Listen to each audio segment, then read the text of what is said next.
Duck keeps quiet. Engines from the other railways sometimes traveled to the big station at the end of the line. They often stayed the night and left in the morning. The engines enjoyed having visitors, but the feelings weren't always mutual. One evening, Duck and Gordon were talking to a visitor at the sheds. "I traveled to London in my younger days," Gordon reminisced. "Do you know the place? The station's King's Cross." "King's Cross?" spluttered the engine. "London's Euston. Everyone knows that." "Rubbish," said Duck. "London's Paddington. I used to work there." "I can assure you," replied the visitor, "as I was named after it, the station is indeed Euston." "Silly name, if you ask me," muttered James, who was desperately trying to sleep. "It hasn't been that long since I worked there," continued Duck. "It must still be Paddington."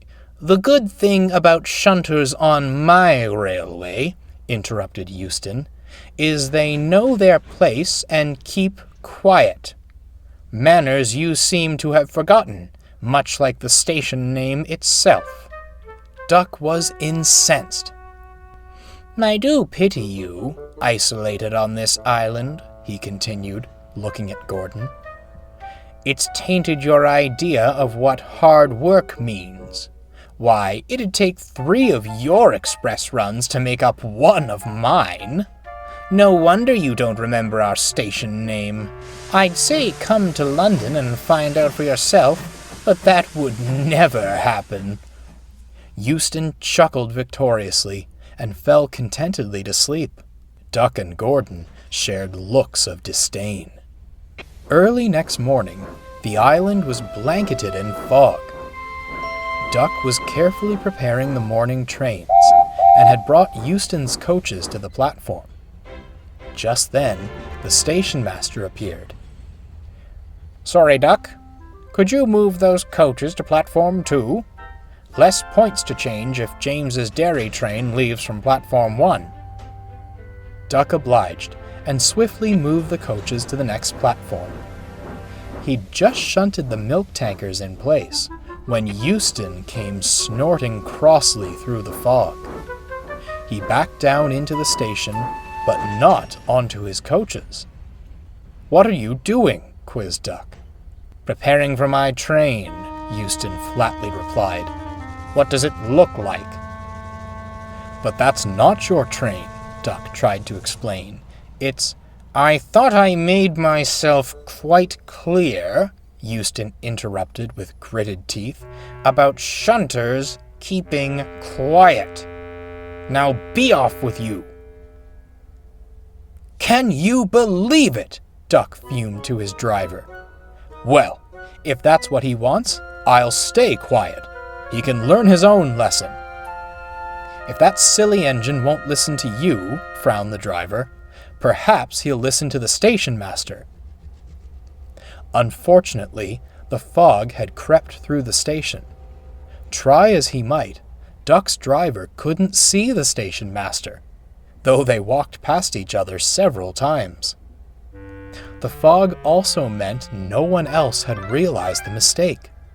The shunter fastened the coupling, the guard blew his whistle, and Euston left, none the wiser. Duck returned to the sheds, still feeling cross. "No surprise Euston ignored me about his train, considering he wouldn't listen about the proper station name." "Humph," sniffed Gordon.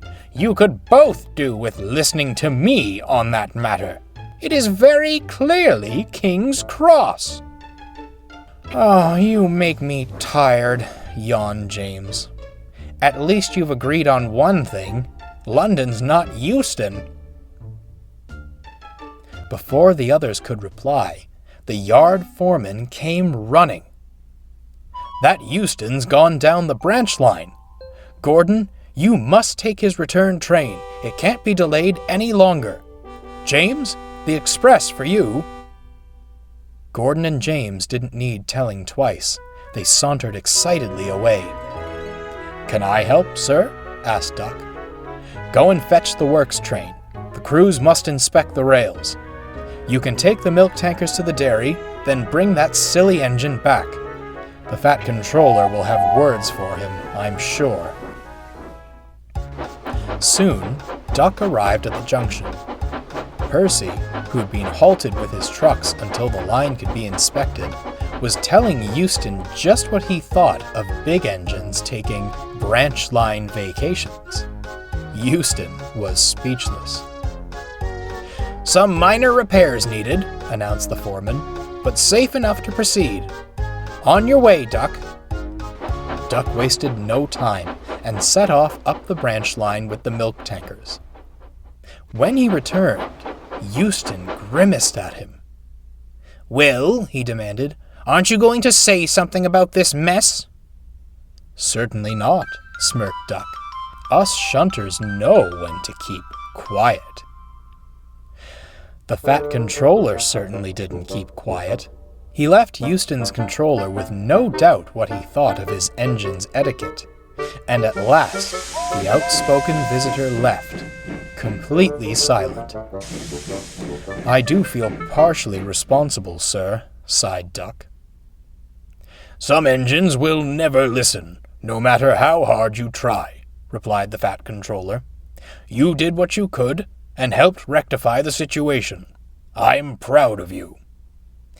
"There is one thing I wish you'd stay silent about," muttered Gordon. "I'm telling you, it's Paddington," insisted Duck. As the engines argued again, the Fat Controller chuckled and hurried to his office, where he knew it would certainly be quiet.